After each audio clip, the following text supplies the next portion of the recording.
l'Institut contre le cancer de Montpellier propose aux patients une aide au sevrage tabagique intégrée au parcours de soins.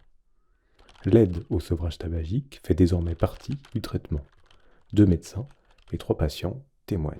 Vous venez, déjà on vous explique le mal que vous avez. Voilà, et si, déjà c'est pas qu'un médecin, c'est un groupe de médecins. Et dans ce groupe-là, il n'y a pas le tabacologue encore. Mais on a l'impression qu'il y est, parce qu'on en parle beaucoup. Parce qu'on vous dit, que ce soit l'un ou l'autre, que ce soit le diététicien, ou que ce soit le kiné, ou que ce soit votre médecin, voilà, qui s'occupe de votre problème, mais que ce soit les uns ou les autres, pour ça n'y échappe pas. On vous dit, dans notre service, il y a un tabacologue qui peut vous aider. C'est mon oncologue. Elle m'a demandé combien de paquets de cigarettes je fumais par jour, combien d'années. C'est elle la première qui m'a dit pour la cicatrisation, ça serait mieux. Après, j'ai eu ma chirurgie. Elle vous réinterroge là-dessus, savoir si ce qui est écrit est vrai. Et elle aussi m'a dit qu'il fallait que j'arrête de fumer. Elle me conseillait d'arrêter de fumer. Pour la cicatrisation, ça serait beaucoup plus important d'arrêter de fumer avant l'opération pour que ça se passe mieux. Et on vous le conseille, on ne vous oblige pas à arrêter de fumer, mais on vous en parle. On vous dit, voilà, ça serait bien qu'à un moment ou à un autre, vous arrêtiez de fumer. Et après, on vous donne les raisons pour lesquelles il faudrait arrêter de fumer. Après, si vous ne voulez pas respecter le conseil qu'il vous donne, c'est votre choix. C'est le radiothérapeute qui m'en a parlé en premier, qui m'a dit que c'était pas bon la cigarette avec la radiothérapie, etc., et avec les traitements, quoi. Donc c'est le premier qui m'en a parlé, qui m'a demandé si je voulais voir un addictologue, etc. Donc je lui ai dit oui tout de suite. Ouais. Et je suis allé faire ma visite du mois, tranquille. Voilà, mon médecin, lui, m'a fait l'examen. En parlant comme ça, là, tac, il était derrière son bureau, son truc, là, tac, je t'ai pris rendez-vous au tabacologue. Voilà, tu verras, tac, voilà. Je ne me suis pas senti obligé, je ne me suis pas, voilà. Et j'ai fait l'ordonnance, et voilà, et j'ai appelé. Par contre, sur les documents où vous avez les rendez-vous, de l'autre côté, vous avez les numéros de tous les spécialistes qui travaillent ici, à Val d'Orel. Donc, vous avez l'oncologue, la chirurgie, vous avez tous les services et vous avez le numéro du tabacologue. Personne ne m'a mis la pression, Enfin, il me demandait où j'en étais, plus ou moins, quoi, mais c'est tout. Certes, ils ne vont pas forcément arrêter de fumer dès le début. Certains le font parce qu'à la phase de sidération d'annonce de la maladie, il y a un tel stress que parfois les gens prennent beaucoup de très bonnes résolutions, bien sûr.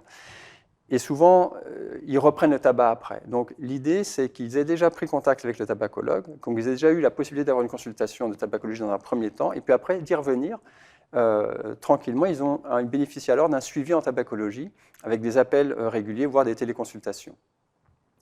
À l'inverse, il y a des patients qui ne veulent pas du tout entendre parler de cette problématique-là, et on peut leur reposer la question au fur et à mesure de leur parcours de soins et à la phase post-thérapeutique, à 3 mois, 6 mois après le traitement, de manière à évidemment travailler, d'éviter la récidive. On s'intéresse bien sûr à la maladie pour laquelle il vient nous consulter, mais on s'intéresse surtout à lui, parce que c'est lui en fait l'acteur principal de la prise en charge.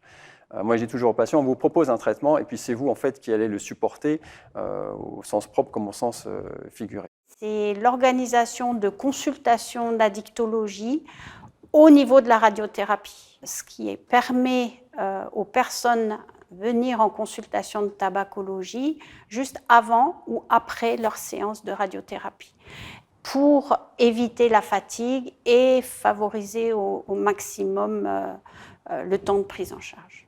On est en addiction, 2 ou 3 phrases mal placées, et puis ça peut tout foutre en l'air, hein. Donc non, moi j'ai envie d'avoir une relation, que ça se passe avec un addictologue. Notre façon de fonctionner pour développer l'onco-addiction à l'ICM a évolué au cours du temps. Au départ, nous avons misé très fortement sur la formation, comme je disais, institutionnalisée de groupes, des professionnels pour favoriser des changements de pratique. Et petit à petit, on s'est rendu compte que ça ne concernait pas tout le monde et que les professionnels avaient beaucoup de bonne volonté, souhaitaient faire au mieux, mais étaient pris aussi dans une routine très forte qui ne leur permettait pas forcément de faire tout ce qu'ils avaient appris en formation.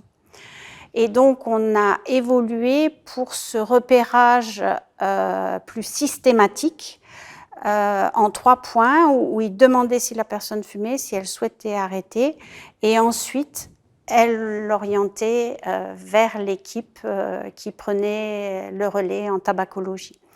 Et ça a été un élément déterminant pour l'augmentation de la prise en charge des personnes. C'est devenu du coup beaucoup plus important. D'autres équipes, notamment les anesthésistes aux États-Unis, avaient observé la même chose. Lorsqu'il y avait ce repérage systématique avec ensuite une orientation vers des tabacologues disponibles, alors on avait une efficacité majeure dans la prise en charge des personnes. En plus, c'est super, voilà.